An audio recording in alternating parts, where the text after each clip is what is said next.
Boa tarde a todos e a todas. Obrigado pela presença de vocês. Hoje, mais uma vez, dando continuidade a esse nosso projeto, falando sobre direito e sexualidade, vinculado ao grupo de pesquisa Direito e Sexualidade, que eu desenvolvo junto aos meus alunos e pesquisadores na Universidade Federal da Bahia.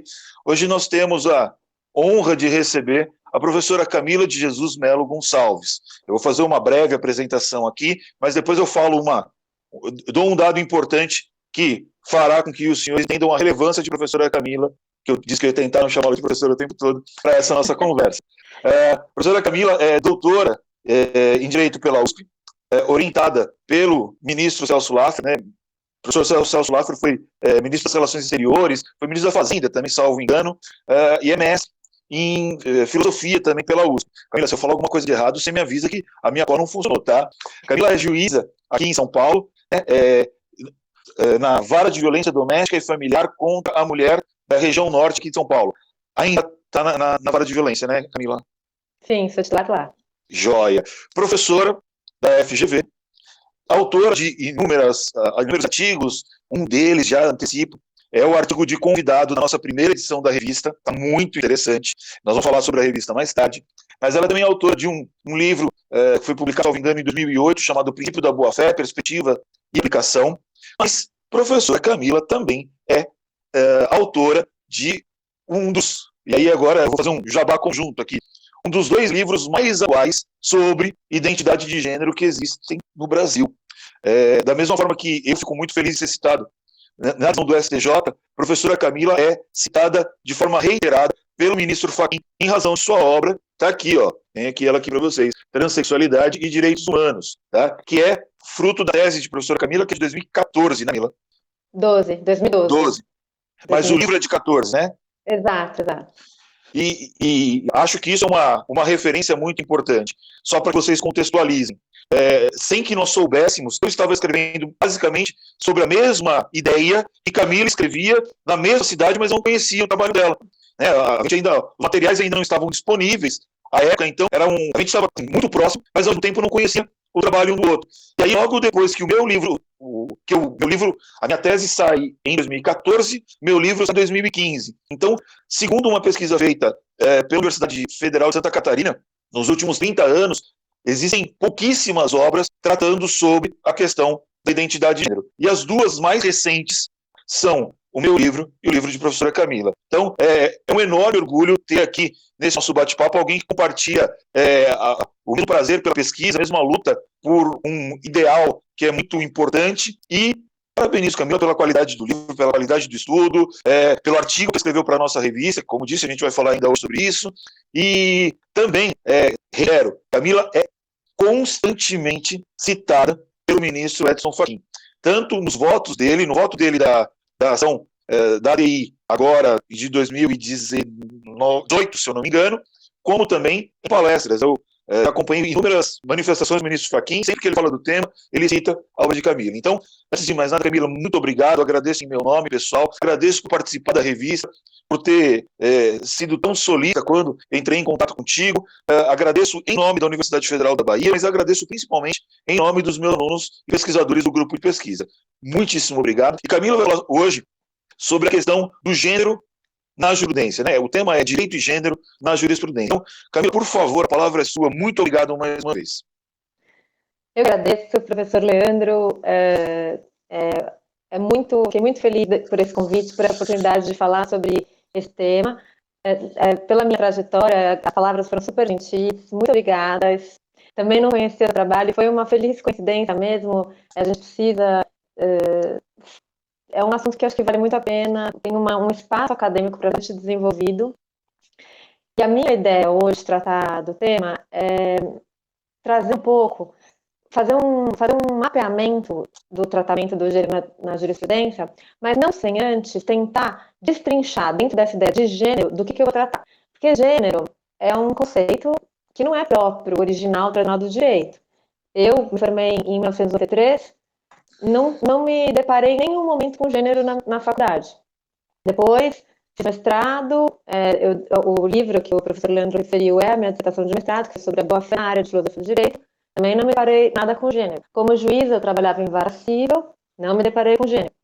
No doutorado, então, que foi entre 2010 e 2012, entre créditos e a fazer e escrever a dissertação, ou melhor, a tese no doutorado, é que eu, em razão do tema da identidade de gênero, ingressei nesse universo do gênero. Para mim, até então, academicamente ou conceitualmente desconhecido.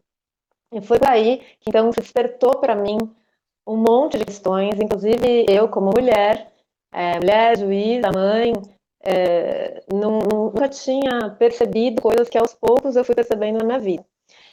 E a partir desse despertar, foram inúmeras leituras e até que eu fui parar numa vara de violência contra a mulher. Então, meu interesse no gênero ele é anterior e a minha ida para a vara é posterior. E aí, estar na vara também, acho que acaba contribuindo para um repertório de gênero muito prático, muito a vida como ela é, porque uma coisa é a gente ler ou estudar e outra coisa é a gente ver na prática das audiências o que é dito como homens e mulheres afirmam suas posições, como advogados, promotores e defensores fazem as suas perguntas e a gente e o autopoliciar também como juíza de não deixar eventualmente os meus preconceitos, os meus estereótipos interferir nos meus julgamentos. Então toda essa vivência eu acho que hoje eu carrego comigo, então está na minha prática como professora, como pessoa, como mulher, como juíza. Então, dentro dessa ideia, né, eu tenho para mim que gênero é algo muito complexo. E é muito complexo principalmente no nosso direito, já que não é um conceito fácil, ou que a gente se apropria com facilidade.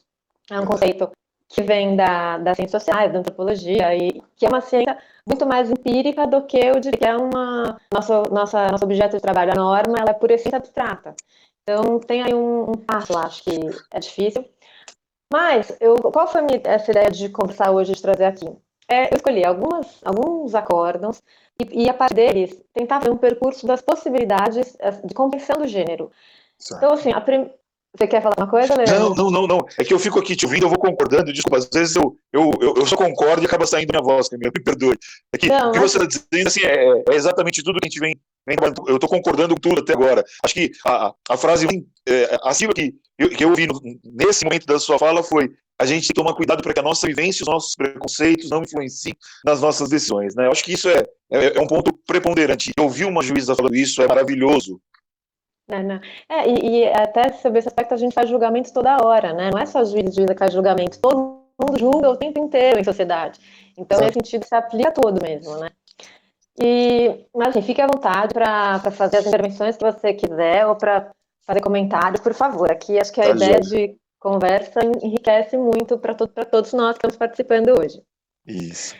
A minha escolha foi por iniciar essa leitura dos acórdãos a partir da questão visível do gênero, talvez é o que a gente sempre associa quando fala em gênero no sentido mais popular. Então, homem e mulher. E aquela coisa mais visível de mulher e homem como uma primeira separação de gênero fundada no sexo. Para falar disso, eu escolhi um acórdão que é um acórdão de 2016, em que um plano de saúde ele autorizava que os homens incluíssem os seus dependentes sem nenhum acréscimo na mensalidade. E a mulher, para incluir dependentes, precisaria pagar mais no plano de saúde. Esse acórdão é do Rio Grande do Sul, e ao se debruçar sobre essa questão, os desembargadores entenderam que ali havia uma discriminação. Por quê? Porque a mulher estava sendo onerada por um custeio maior que não estava se aplicando ao homem. Uma desigualdade flagrante, visível, que se revelava no preço cobrado pelo plano de saúde. Um exemplo muito clássico e fácil de enxergar como a questão do sexo ou do gênero impacta em pequenas coisas da vida, como nesse exemplo, no custeio, no preço do plano de saúde para mulheres e homens que tinham dependentes. E o Tribunal do Rio Grande do Sul entendeu que ali havia uma desigualdade que não podia prosseguir nem prosperar, e com isso determinou que o plano aceitasse a inclusão dos dependentes das mulheres também, nos mesmos moldes que aceitava a inclusão dos dependentes do homem. Eu acho interessante que a gente sempre faz um exercício de que, além da parte visível, que é aquela mulher com dependente teria que pagar mais do que homem com dependente, o mesmo plano de saúde, então essa parte visível, além da parte visível, existe aqui uma parte invisível do gênero, que é o estereótipo que está por trás daquela diferenciação. Qual é aqui? homem é provedor e os dependentes são do homem. Então, ele trazer dependentes é algo que já está, de alguma forma, incluído, embutido ali no custeio daquele plano. Mulher é dependente de alguém. Não se imagina a mulher como a provedora, alguém que tenha os dependentes em nome próprio. Então, a mulher é incluída, então ela ficava necessariamente um plus, porque socialmente não temos uma percepção da mulher como aquela provedora e dos dependentes da família serem dependentes da mulher. A gente sempre imagina que são dependentes do homem. Então, Camila, essa você é a não acha parte. que aí também, desculpa, você não acha que aí Imagina. também pode ter inserido nessa parte um pouco mais oculta ou menos visível aquela ideia de que normalmente a mulher fica com os filhos, a mulher está com os filhos e a mulher sempre registra os filhos. E o homem, muitas vezes, ele não registra os filhos, não tem contato com os filhos, e isso geraria, dentro dessa visão deturpada, dessa ideia do plano de saúde, de que a quantidade de homens que trariam filhos para o plano seria menor do que a quantidade de mulheres? Você acha que tem alguma coisa nesse sentido também?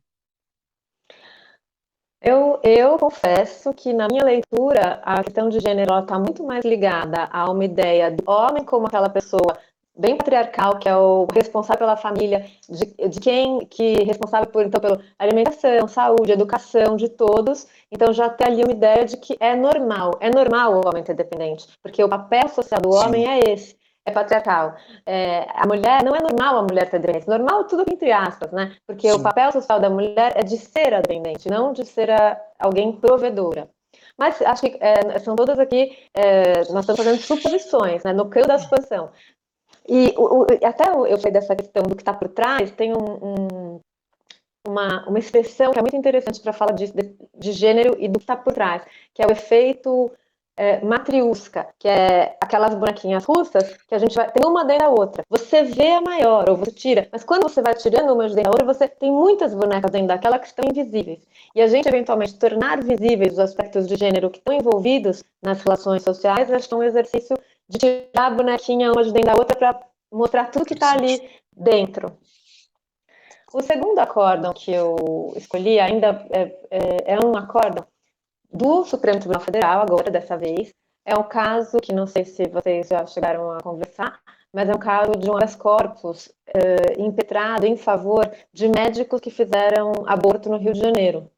Nesse habeas corpus, é o habeas corpus 124.316, o ministro Barroso, que foi o relator, ele fez uma fundamentação muito densa e interessante do ponto de vista de gênero.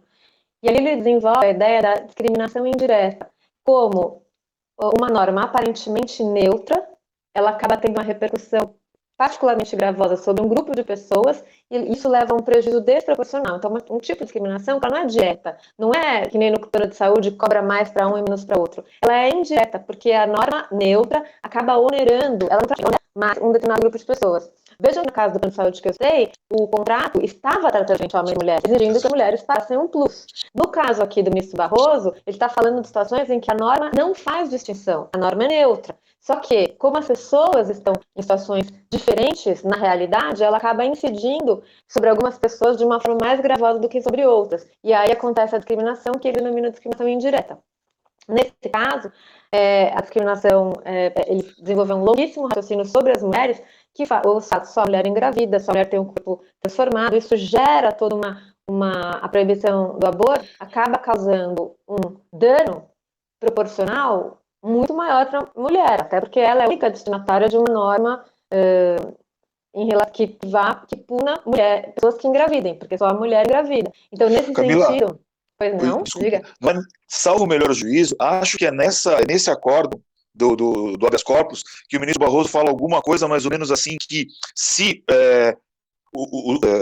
os legisladores, se houvesse uma maioria, um maior número de legisladores mulheres, e se houvesse um maior número de ministros mulheres, o aborto já teria sido deferido. Ou, se não é isso, deferido, perdão, já teria sido autorizado. Ou é o contrário, se os homens ficassem grávidos, já haveria sido proposta uma medida para facilitar o aborto. É alguma coisa mais ou menos nesse sentido, não é? É nesse acordo? Sim. É nesse acordo, sim. É muito interessante essa construção que ele faz, né? Exato. Para mostrar exatamente a desproporção do dano em relação a um grupo de pessoas, de uma norma supostamente válida para todos. É verdade. E nesse habeas corpus, então, foi decidida a inconstitucionalidade da incidência do tipo penal do aborto no primeiro trimestre de gravidez. Não tem repercussão geral, é para esse caso específico, mas esse acordo ele tem um desenvolvimento denso, substancioso e consistente em relação às questões de gênero aí, focadas nesse primeiro momento em relação à mulher, nessa divisão homem e mulher, que também faz parte do enquadramento de gênero, de um dos enquadramentos possíveis de gênero.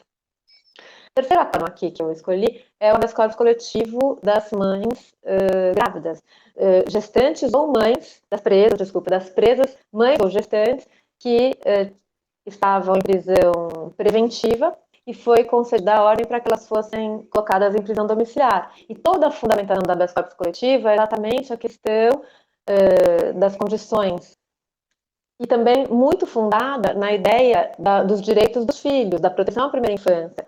Porque ali há um dano tanto para as mulheres, mães ou grávidas presas, de acompanhamento do natal, de acompanhamento de condições de exercício da maternidade, e ao mesmo tempo também uma proteção das crianças pelo fato de a presença materna, a presença do cuidado materno é relevante do ponto de vista do desenvolvimento emocional, psicológico e infantil.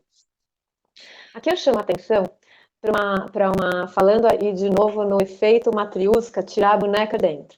Então, esse habeas corpus, ele implementou direitos, foi dirigido a pessoas, no caso mulheres presas, que fossem mães de filhos até 12 anos ou estivessem grávidas.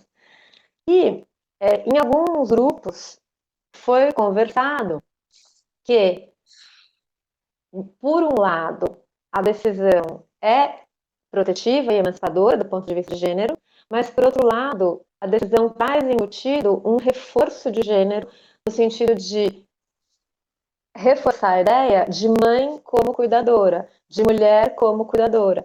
Então, acho isso é muito interessante da gente pensar a complexidade do tema e como os estereótipos eles se reforçam e se reproduzem no nosso cotidiano, no direito, inclusive, e aqui de uma forma muito boa, principalmente para as crianças, para as mães, para as gestantes.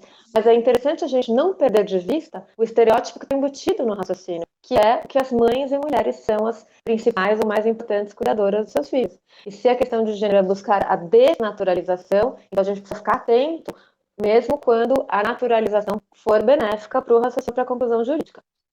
Eu acho que essa questão é muito importante e vai entrar em alguns critérios que a gente, em alguma medida, vai ter que analisar, que são aquelas situações em que, num primeiro momento, aparentemente é algo que é benéfico, mas que quando você vai olhar as nuances que estão aí, né, que permeiam aquela questão como tudo, você encontra alguns pontos que precisam ser considerados. Faço duas, e se eu não me engano também, me ajude, por favor, Camila, essa questão das mães saírem, não ficarem presas, ela ficou muito evidente no Rio de Janeiro com a questão acho que a esposa do governador Cabral, que acho que era Adriana Anselmo, se eu não me engano, que teve um período que ela foi presa, saiu, e essa discussão ganhou um pouco mais de volume. Mas uma coisa que eu acho interessante, imagina qual seria a repercussão social se esse pleito fosse formulado por um homem, um pai de uma criança de até 12 anos. Não estou nem discutindo o critério jurídico da coisa, mas a gente vê que a situação é tão recorrente e muitas vezes a gente não dá atenção, né? A gente pensa que isso é um direito que é exclusivo das mães, mas como você acabou de dizer, isso reforça mais uma vez a figura da mãe exclusivamente como cuidadora, como detentora do dever exclusivo dos cuidados em relação às crianças, né? Para mim, né, pessoalmente, eu concordo muito com a decisão das corpus coletivas, eu acho que ela é maravilhosa do ponto de vista protetivo do gênero. Sim. Eu só chamo a atenção como a questão ela tem uma ambiguidade intrínseca que não é de fácil solução. Eu mesma optaria por dar habeas corpus em vez, mas o que eu acho que eu chamo a atenção que é importante é que a gente não perca de vista a questão do reforço embutido. Não vamos invisibilizar, vamos admitir que acontece, mas que vale a pena, é importante, mas não porque a gente, como sociedade, tem que discutir isso, acho que tem que tornar isso visível. Não quero dizer com isso que não quero criticar de modo alguma a decisão, não, eu acho que foi uma decisão importantíssima e maravilhosa, tanto para as mulheres quanto para as crianças. Talvez eu acho que nesse sentido que você está dizendo, eu concordo com o que você diz, né? Não há um problema na decisão. Eu acho que o reforço ele fica claro a partir do momento que, não nessa decisão, mas que a gente não considera a possibilidade de que isso seja estendido para um homem que eventualmente, efetivamente, exerce cuidados em relação aos filhos. Eu acho que é meio que nesse sentido, né? A decisão em si, ela tem esse benefício, ela não tem um viés de nada ruim, mas lá no final das contas, a gente for parar para pensar, há mesmo esse reforço que talvez seja influenciado, ou que tenha uma relação que seria prejudicial ou seria ruim, de um reforço ainda maior, se não tivesse uma concessão também para os homens. Claro, estou aqui afastando as hipóteses de aproveitamento da decisão, né, do sujeito que não tem nenhum cuidado com o filho, que não tem essa atitude, mas quer se beneficiar disso, né, não é essa figura. Sim, o aspecto talvez do reforço, até você falando, me veio na mente, o aspecto do reforço seria, por exemplo, num caso em que o marido ou o companheiro acaba agredindo a esposa porque entendeu que ela não cuidou bem dos filhos, como eu mesma já vi em audiência. Então, ele chegou em casa do trabalho, os filhos não tinham tomado banho, dali gerou uma discussão e ela acabou sendo agredida. Então, por quê? O que está embutido aí por trás? Mulher tem que cuidar dos filhos, é o dever dela, e ela não fazendo, então ali vai uma... E nesse sentido, então, só que eu questiono é o reforço da mulher, porque isso, ela cuidar dos filhos é uma questão dos pais, homens e mulheres. Posso prosseguir? Por favor, eu estou aqui, estou me controlando para não ficar só dentro do papo. Eu vi uma questão, tem alguma coisa que a gente tem aqui que conversar? Não, depois eu pego todas essas questões e a gente tenta fazer um compilado lá no final para ver. Eu normalmente peço para que os alunos encaminhem questionamentos, dúvidas ou qualquer coisa pelo chat que a gente tem aqui. E aí depois eu vejo direitinho que aí a gente passa as manifestações dos alunos. Certo. O próximo acórdão que eu escolhi, então, é um acórdão aí lá no ramo do direito civil, e é do STJ. Qual foi o caso? Uma mulher, numa ação de investigação de paternidade acumulada com alimentos, houve um erro no laboratório e o resultado do DNA foi negativo. Depois esse resultado se consertou, mas por algum momento a mulher ficou constrangida em razão desse resultado negativo do exame de paternidade numa ação investigatória acumulada com alimentos. Ela entrou com uma ação de indenização por danos morais, não é São Paulo. Num primeiro grau, esse pedido foi negado. O tribunal daquele estado manteve a sentença de improcedência, o argumento de que o dano moral não se presta a reparar suscetibilidades ou sensibilidades exacerbadas. Recurso especial foi admitido e a ministra Nancy Andrighi, então, reforma as decisões anteriores e reconhece a existência de dano moral. E o que eu chamo a atenção é para um dos fundamentos que ela utiliza, que está muito focada, os fundamentos estão muito focados nos estereótipos de gênero. Aqui eu vou ler brevemente, está aqui na minha frente da tela, mas só para dar dimensão do reconhecimento daquele estereótipo que foi reconhecido pela STJ. Ela coloca, né, que a exclusão da paternidade atestada pelo exame rebaixa a validade da palavra da mãe para o filho, além de pôr a virtude, a honestidade, a moralidade da mulher em condição de suspeita.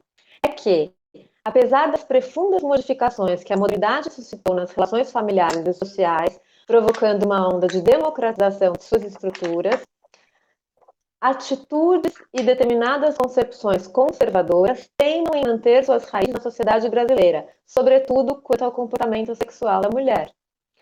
Em que pesem as conquistas da vida, atribui-se ainda ao gênero feminino, no que concerne à sexualidade, estereótipo pautado pelas virtudes de contenção e de abstinência, pela honra extremamente ligada à virgindade e à fidelidade.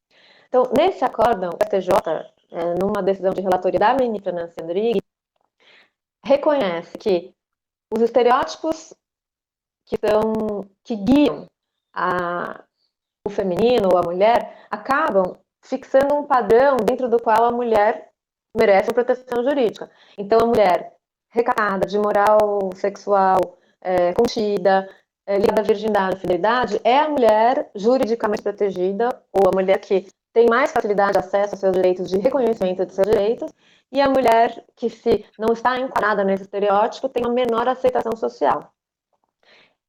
Reconhecendo essa premissa, a ministra consegue, então, admitir que houve um constrangimento àquela mulher que recebeu um resultado negativo do DNA. Por quê? Porque ela acabou, enquanto o erro persistiu, ela acabou visualmente encarada pela sociedade como alguém que pertencia ao grupo das mulheres desvalorizadas.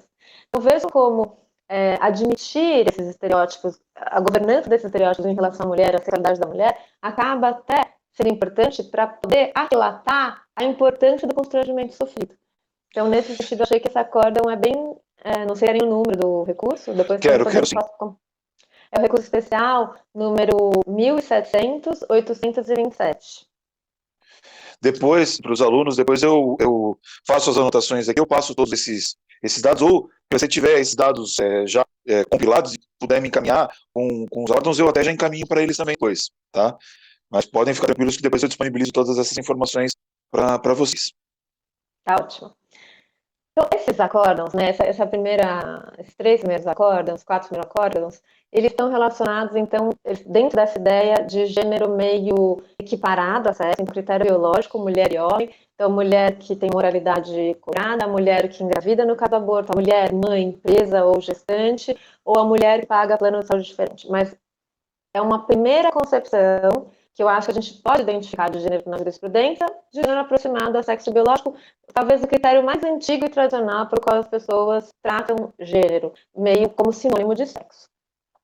E se é o melhor juízo, a lei trabalha muito com essa falta de distinção, né, Mila? Eu posso estar enganado, mas assim, eu não me lembro agora, assim, de cabeça, em nenhum momento na legislação, de forma muito clara, da utilização de masculino e feminino, né, na perspectiva de gênero. Quando aparece, ainda que falando sobre gênero, mas quando aparece falando de homem e mulher. Isso fica muito claro, a ausência de uma distinção técnica entre as duas figuras, né? Tanto que nos nossos documentos, em alguns lugares, você tem o campo é sexo, em alguns lugares o campo é gênero.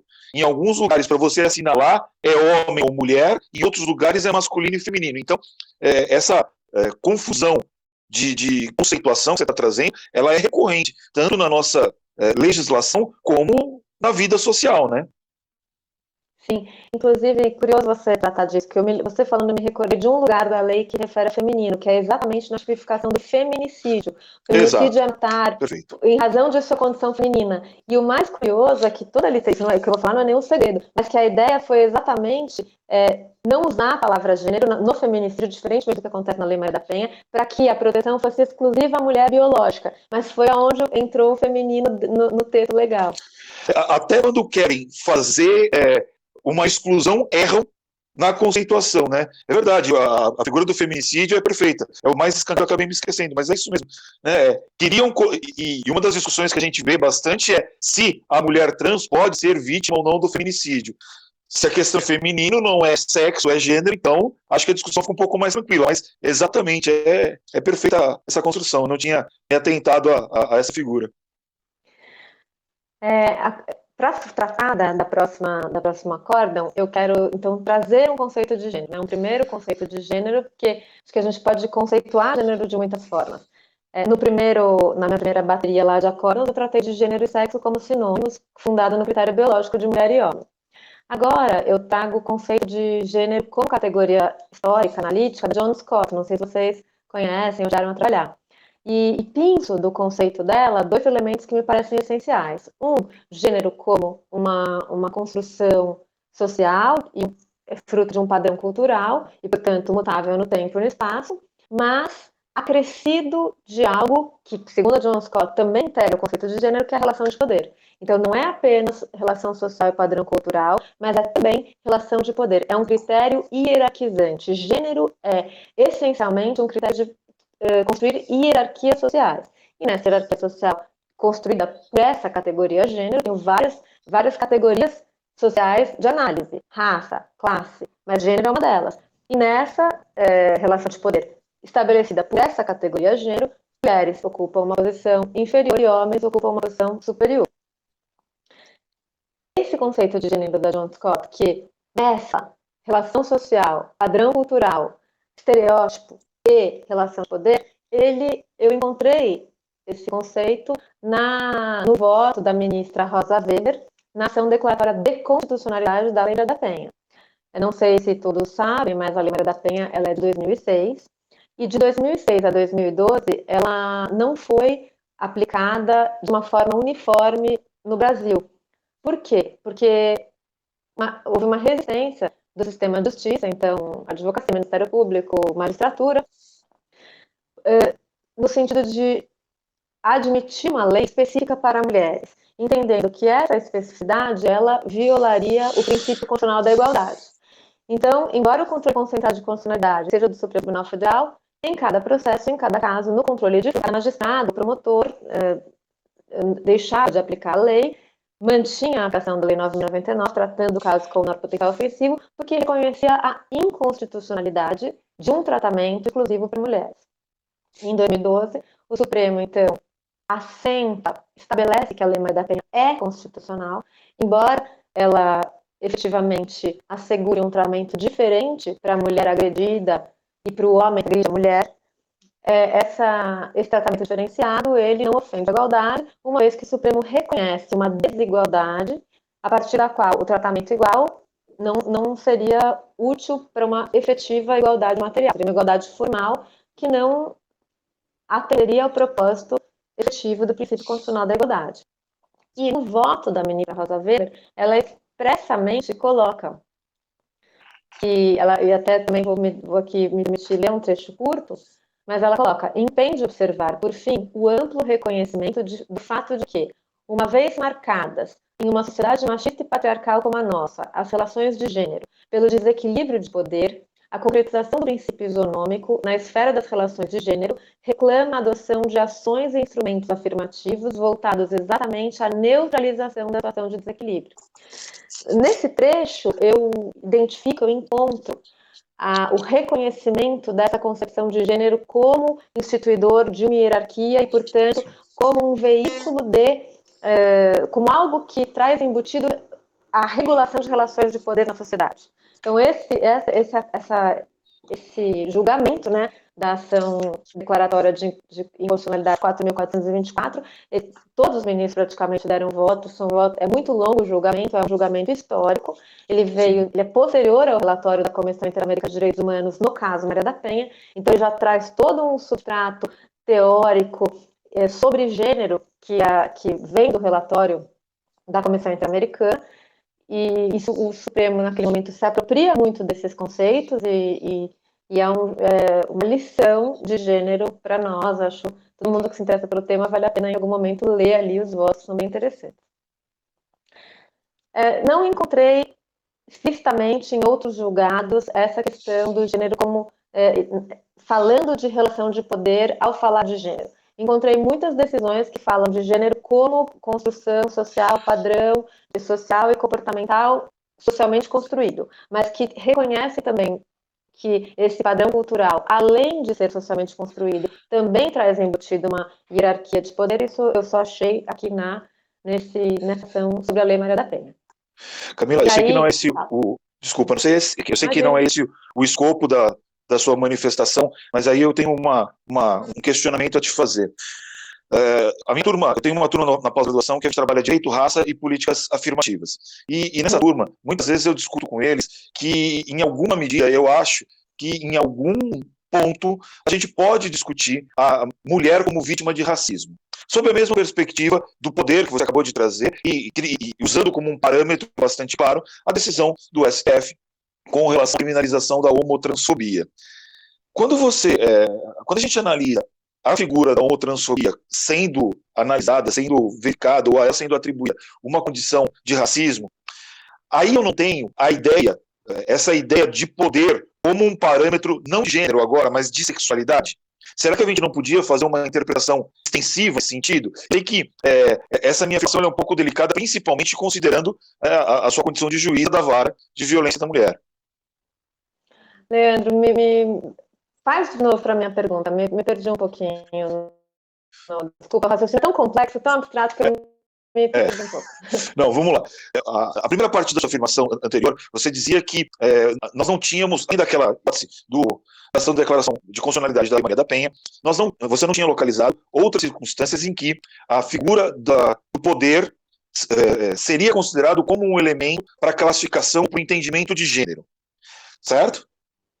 Sim. O que eu complementei dizendo que mesmo não sendo gênero, eu sei que não é gênero, mas dentro do escopo da sexualidade, quando a gente vê a ação da criminalização da homotransfobia, a gente vê a utilização da figura ou da percepção de poder como um elemento relevante para a caracterização dessa homotransfobia como crime de racismo.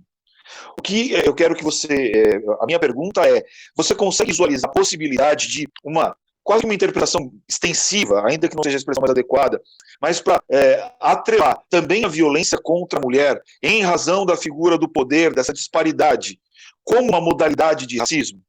E pergunto isso porque as consequências são consequências bastante severas. E pontuo algo que eu falo bastante para os meus alunos da graduação, que, por mais estranho que possa parecer, as duas decisões do STF sobre a lei de racismo não falam sobre racismo na perspectiva da cor de pele. Uma é do caso Wenger, que é lá de, acho que é 94, se eu não me engano, que fala de uma publicação de livros com características, né, com preceitos nazistas. Então, fala da questão da discussão da figura do judeu como raça. E agora, nesse ano, a questão da criminalização da homotransfobia. Você acha que existe a possibilidade da gente fazer um enquadramento nesse sentido? Não sei se me claro novamente, né? Vamos ver se eu entendi. Pensar na mulher vítima de violência, no caso da mulher negra, como um crime de racismo, é isso? Não, ela não precisa ser uma mulher negra, pelo fato de ser mulher. Porque a minha preocupação é exatamente na construção da figura do poder.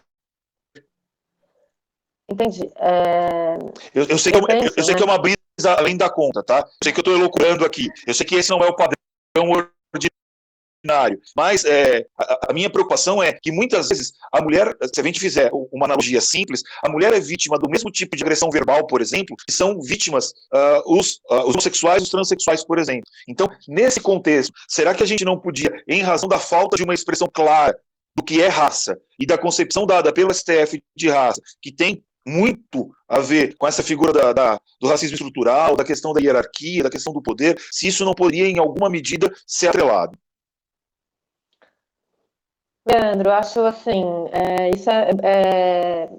nunca tinha pensado nisso, né? Então, assim, a minha primeira resposta de reflexão, que não significa que amanhã eu não vou refletir mais e ter outra opinião, até porque nunca nem me deparei sobre essa questão.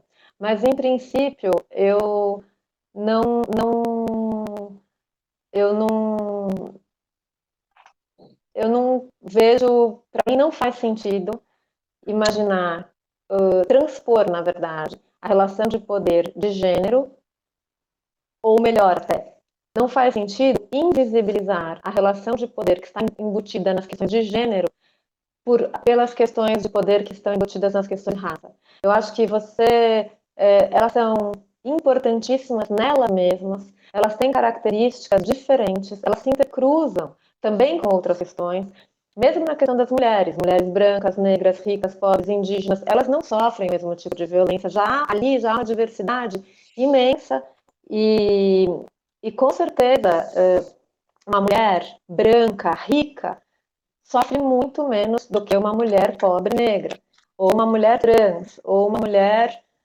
deficiente. Então, a perda dessas especificidades, ela já é muito criticada, a perda dessas especificidades dentro da categoria mulher. Já há feministas que entendem que até não gostam do feminismo como uma coisa ampla, porque as mulheres não sofrem o mesmo tipo de violência.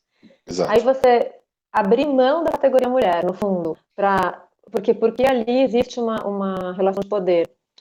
Abrir mão da categoria mulher para igualar todas as situações hierárquicas sociais não me parece uma boa estratégia emancipatória. Então, assim, a princípio eu diria não. Cada hierarquia, cada marco hierárquico social, raça, classe, gênero, tem as suas necessidades e merece a sua própria luta. Não vejo por que colocar eventualmente no mesmo balaio. Então, estou falando assim, não como jurista, porque aí outras questões entram, que é a tipicidade, legalidade estrita, entram outras questões. Estou falando aqui como professora, como pessoa que estuda o tema, gosta muito do tema e aberta para discussão acadêmica. Então, esse é o meu lugar de fala aqui e realmente, a princípio, eu acho que não sei o caso de uniformizar lutas raça e gênero, nem classe, e até porque a intersexualidade é uma realidade. mulher, pobre, negra. Por que isso viraria só a questão da raça se sobreporia a todas as outras questões? Eu acho que não vejo por quê. Acho que todas são importantes, todas compõem um lugar concreto que merece o seu olhar, o seu tratamento jurídico, a sua proteção na sua especificidade. Não sei se eu respondi o que você estava falando. Mas...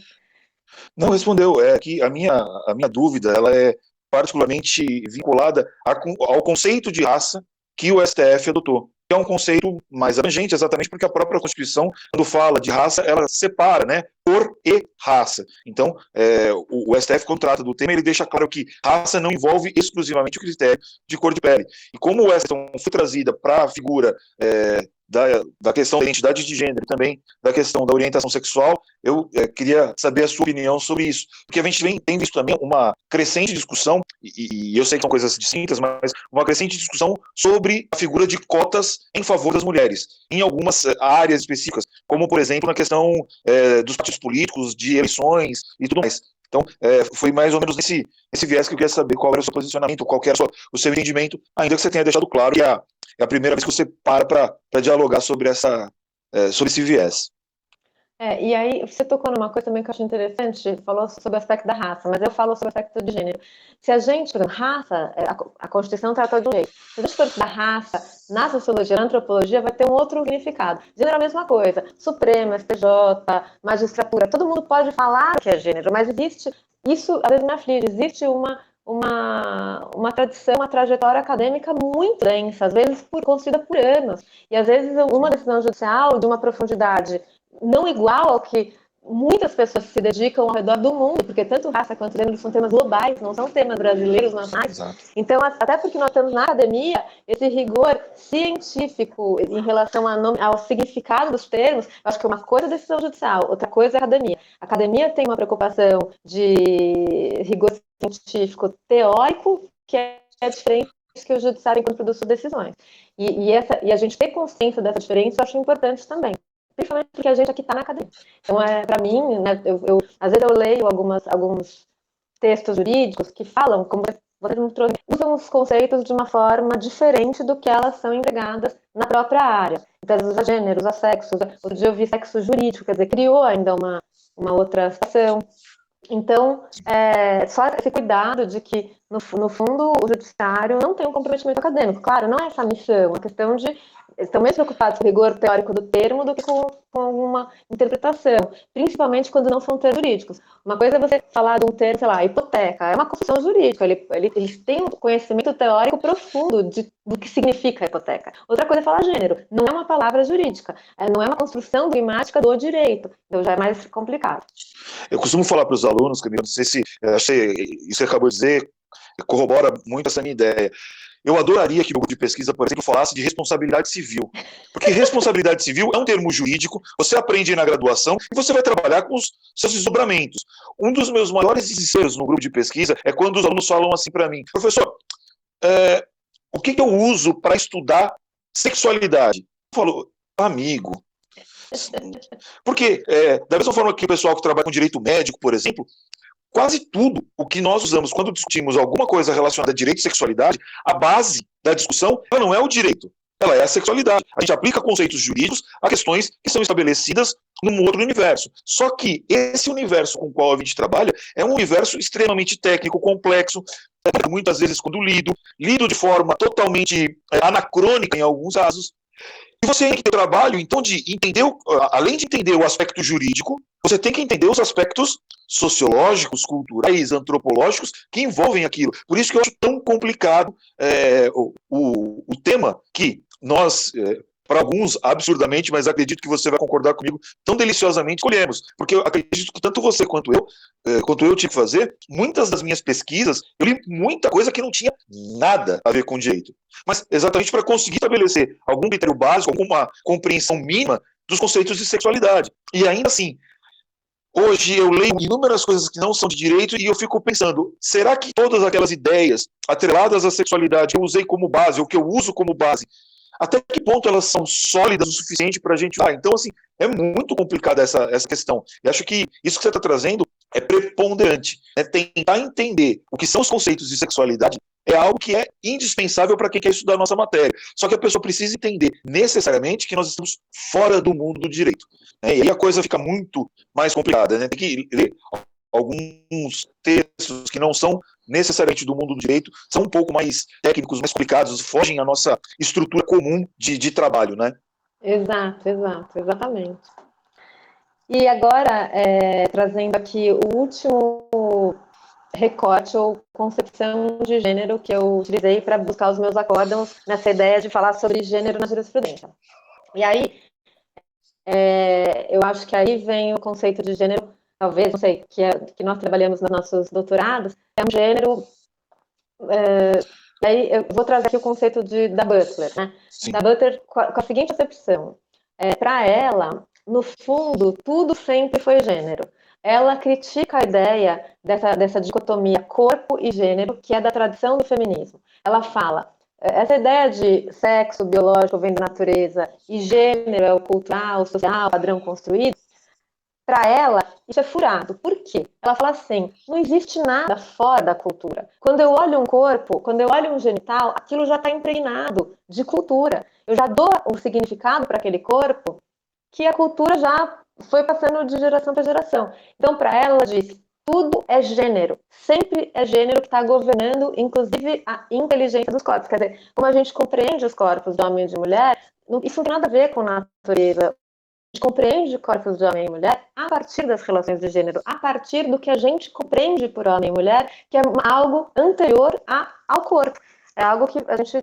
Por exemplo, a mãe ou o pai, né? Nasce o bebê, eles olham lá o sexo, é mulher ou é homem, ali eles já estão compreendendo aquele bebê sob uma lente. Aquele corpo está já inserido numa categoria que já traz várias expectativas, prescrições de comportamento, etc. Então, e aí a Butler ainda acrescenta uma coisinha, que o que é, né? Quando eu digo que aquele corpo ele vem impregnado de relações, de expectativas, quais são as expectativas que estão... que norteiam o gênero? São as expectativas de que aquele corpo terá aquela identidade de gênero e aquela orientação sexual. Então, nesse sentido, o gênero não é só um padrão social ou cultural.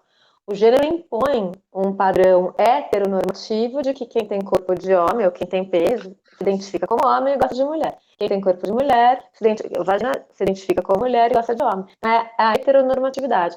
Aqui já é um conceito de gênero, uma acepção de gênero bastante mais problematizada do que a primeira, por exemplo, que identificou gênero com sexo biológico, mulher e feminino são sinônimos. É mais problematizada do que a segunda, que falou da relação social, cultural e relação de poder, mas desconsiderou as questões de identidade de gênero e de orientação sexual.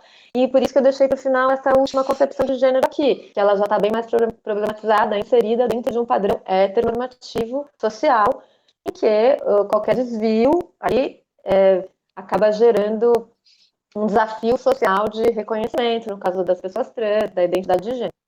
E aí eu trouxe duas decisões, ou dois conjuntos de decisão que acho que são bastante conhecidos, né?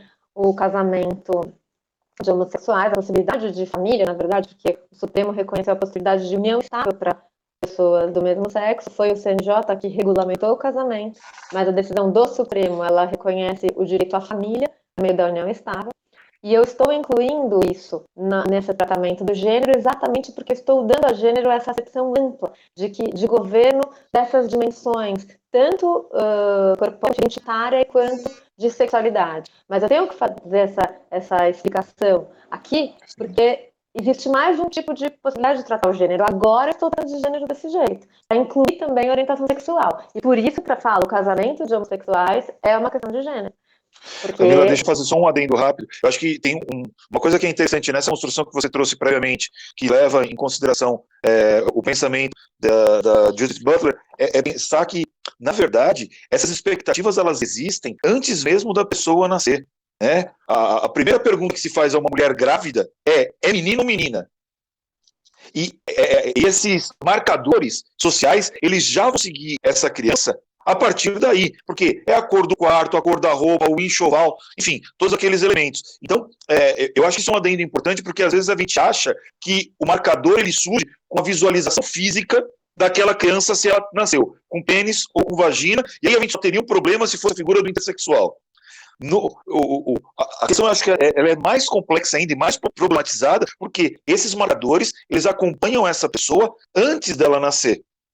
Imagina na cabeça, e isso não nem imaginar, né? A gente vê isso acontecendo, aquelas hipóteses em que a pessoa vai fazer, a gente sabe que nem todo mundo tem acesso a um pré-natal de qualidade mínima no Brasil, mas a pessoa vai fazer o pré-natal, faz a ultrassonografia, o médico diz que é menino ou menina, e a criança, quando nasce, não é aquilo que for esperado. Ou seja, todo o enxoval, as roupas, tudo mais. Você consegue conceber a ideia para aquela família do que vai ser aquela criança que nasceu menino, saindo da maternidade com uma roupinha rosa? Eu sou capaz de afirmar, é claro, a gente não tem como ter essa certeza, mas que, na grande maioria dos casos, esse pai, muito provavelmente esse pai dessa criança, acreditando que seja um pai presente, ele, ao descobrir que aquela menina que ele tinha idealizado nasceu menino, ele vai sair correndo daquele hospital e vai comprar um macacão azul para que esse rapaz, né, saia de um macacão azul do hospital. Então, eu acho que esses marcadores, eles têm esse contexto que é ainda mais delicado. A gente acha que as pessoas serão marcadas só a partir do momento que elas nascem. Eu acho que a gente pode até trazer uma problematização maior. Esses marcadores, eles estão presentes até antes do nascimento. Concordo 1000%, sem dúvida alguma, sem dúvida alguma. Do Supremo também, aqui a minha segunda decisão que eu trago, que aqui é bem recente, que é a Ação Declaratória de Inconstitucionalidade 5.553, que se refere à doação de sangue por pessoas homossexuais. E nesse acórdão, o ministro Fachin, relator, enfrenta exatamente a discriminação, faz uma distinção, que a discriminação norminada, ela se refere à orientação sexual. E o que torna, ele faz uma distinção muito bonita entre orientação sexual e comportamento. O comportamento que torna arriscado, eventualmente, o sangue para a doação, não tem nada a ver com orientação sexual. É uma questão de comportamento sexual de pessoas que podem se expor a risco, e isso pode acontecer independentemente da orientação sexual. Então, eu achei que é um acórdão muito bonito, que enfrenta bem a questão da discriminação em razão da orientação sexual. O homem casado cristão, né, o famoso homem de bem, com todas as características do homem de bem que costumou utilizar hoje em dia, há um risco grande que ele tenha uma condição de risco muito maior do que um homem que tem um relacionamento com um homem. Se esse sujeito tem uma vida promíscua, e a gente tem inúmeros relatos de que a grande parte das mulheres que são portadoras de HIV ou são porque contraíram dos maridos que tinham relações fora do casamento. Isso é um dado complexo. E isso não era levado em consideração quando da análise da doação de sangue, né? Então, são aqueles estereótipos que trouxe lá no começo e continuam sendo usados como marcadores, né? Sim. E o meu último acórdão aqui é um acórdão que ele até agora é provocativo, porque eu acho que ele é para a gente pensar e carregar com a gente, falando de gênero, sexualidade, marcadores sociais no direito, que é o acórdão também do Supremo Tribunal Federal, relativo à possibilidade de pessoas travestis, das travestis e das trans, ficarem nas alas femininas dos presídios. E por que eu digo que eu acho provocativo para a gente pensar? Porque a liminar do ministro Barroso, ele deferiu parcialmente a liminar para determinar a transferência apenas das transexuais femininas. Em relação às travestis, a liminar não foi dada, foi negada. E o argumento dele era o risco do dano inverso, porque as travestis, e aí ele usa uma definição do Marcos Benedetti, esse está no acórdão dele, é uma notinha de rodapé, não é acórdão, tipo, decisão liminar, e ele define as travestis, então eu vou ler rapidamente, como pessoas que se encontram na fronteira do gênero, esclarecendo, as travestis não desejam ser como as mulheres, seu objetivo antes de se sentirem como mulheres, se sentirem femininas, vivem a experiência do gênero como um jogo artificial e passível de recriação. Por isso, cria um feminino particular com valores ambíguos, um feminino que é por vezes masculino, vive, enfim, um gênero ambíguo, borrado, sem limites e separações rígidas. Essa ideia é o fundamento desse conceito. Ele usa como fundamento para negar às travestis a possibilidade de irem para as alas femininas dos presídios. Então, o que eu gostaria de chamar a atenção é como no direito, embora nós tenhamos o reconhecimento da identidade de gênero pelo Supremo Tribunal Federal, então, e a possibilidade de mudança de nome e sexo sem cirurgia, direto no cartório, nós ainda temos um binarismo arraigado. Vejam que no caso da identidade de gênero da pessoa trans, o binarismo não está rompido, porque a pessoa se identifica, sou mulher ou sou homem. Ela apenas abre mão ou ela apenas tem um descompasso da sua identidade com o seu corpo biológico, mas ela não discute a rigidez da sua posição. Ela se afirma, sou mulher, sou homem, quero chamar Maria, quero chamar João. É o limite até o qual o nosso direito chegou até agora no Supremo, porque, pelo menos de acordo com essa liminar, nós não temos mecanismos para lidar com essa situação de pessoas que estão nas fronteiras, que são não binárias, eventualmente, ou que são queers, que realmente desafiam o gênero. Porque enquanto você está como masculino ou feminino, independentemente do corpo, você está, de uma certa forma, preso na rigidez binária do gênero. Quando para você sair disso efetivamente, para ver um rompimento do gênero além do binário, são situações, por exemplo, como a LET, que tem ela é uma ambiguidade assumida. Não há, pelo menos eu não sei como é hoje, mas em entrevistas que eu já ouvi dela, ela não tem vontade de fazer a cirurgia, não tem vontade de abrir mão de certas coisas masculinas, não sabe direito qual, não tem certezas. Então, e eu acho que o direito ainda não está pronto, preparado, ou ainda não chegamos em como lidar. E aí eu volto, né, para a fala do professor Lino do começo, que realmente o direito, se a gente pensar, ele trabalha muito com a ideia de homem e mulher, muito fixada no critério biológico. Então nós temos, por exemplo, diferenças de serviço militar obrigatório, tempo de contribuição, tempo de aposentadoria, licença maternidade, todos esses marcos diferenciadores baseados num binarismo fundado no sexo. E a gente aí tem um desafio e um percurso, por isso que eu dou muito parabéns para o professor Leandro e para todos os alunos que eu acompanho nesse grupo, porque realmente acho que é um campo de muita possibilidade de contribuição para o direito. E aí eu fico à disposição aqui para a gente conversar. Legal, Camila. Puxa vida, é incrível. Muito obrigado. Acho que é bom dialogar com quem compartilha das mesmas ideias, ainda que alguns conceitos sejam um pouquinho mais para cá, um pouquinho mais para lá, mas assim, é evidente que há uma mesma linha de raciocínio, um mesmo padrão lógico de raciocínio. Eu acho que isso é extremamente importante. Nessa última questão que você trouxe, antes da gente poder fazer um fechamento, eu queria fazer uma ou duas ponderações rápidas. Nessa decisão liminar do ministro Barroso com relação aos presídios, eu também vejo aquela figura da bonequinha russa que você trouxe. Porque a partir do momento em que se determina a retirada de uma pessoa de um determinado lugar, sob a certeza de que ela pode ser vítima de violência, é o conhecimento claro do Estado de que ele não tem condições de proteger aquela pessoa dentro dos presídios. Então, acho que isso também é algo que é preponderante a gente notar. A figura também, se é um homem trans ou uma mulher trans, vai fazer diferença nessa questão da mudança para o presídio de um para o outro. Eu acho que o tema do presídio é um dos mais delicados para a gente tratar. Acho que tem algumas situações que são um pouco mais claras, algumas são um pouco mais nebulosas. Essa decisão do STF já deveria ter sido dada de forma colegiada, é muito necessária e é muito importante. E o último ponto dessa minha ponderação prévia é nessa hora, e depois de todas essas considerações que você trouxe, Camila, que eu particularmente penso, qual a necessidade de certos marcadores sociais, culturais, constarem em documentos, ou serem exigidos, ou serem considerados, porque muitas vezes eles apenas servem para gerar preconceitos. Um exemplo que eu uso muito com os meus alunos, eu não sei se você comunga da mesma ideia, eu acho que é extremamente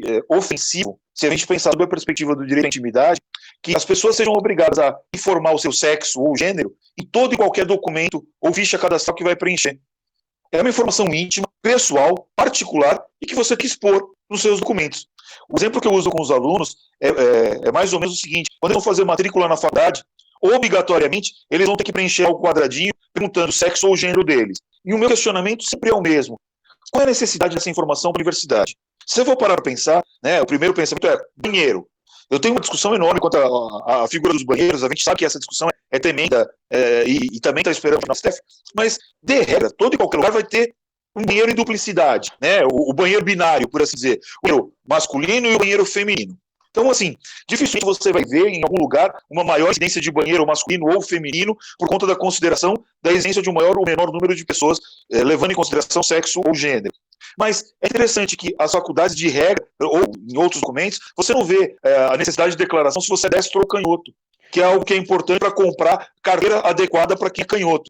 Então, às vezes, tem algumas informações que são exigidas meio que por um formalismo, porque tem outras informações que seriam relevantes que são ignoradas. Então, eu acho algo que é importante também, o porquê alguns marcadores são questionados ou são perguntados, ou você tem que expor tais informações em algumas circunstâncias.